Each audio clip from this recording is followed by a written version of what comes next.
الناس ملي كندير شي فيديو انا في فيسبوك ولا كنديرو في التيك توك ولا في اليوتيوب، بعض الناس كيقولوا لك علاش انت كتهضر غير على اوروبا وما تهضرش على المغرب. ما عرفتيش يا بو فرقوش علاش كنهضر لك انا على اوروبا وخصصت المحتوى ديالي على الهجره. انا كنلاحظ مؤخرا بالخصوص 2024 و 2025 الشباب عندنا في المغرب حتى شي واحد ما عنده القاع باغي يجلس في المغرب، كلشي باغي يهجر لاوروبا. والصنايعيه عندنا في المغرب كلشي طلع لاوروبا وكلشي باغي يطلع لاوروبا.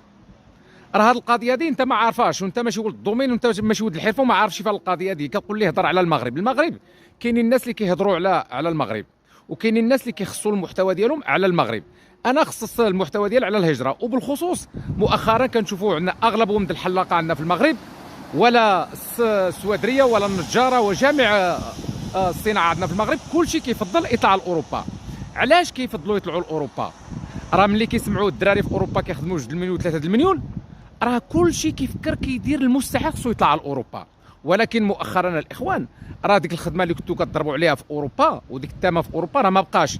دابا حاليا انا كنتصل باصدقاء ديالي في اوروبا عندهم صالونات الحلاقه، كيقول لك انا في 2017 و2016 و2015 و2020 كيقول لك كنت بوحدي هنايا اولا كانوا جوج الصالونات.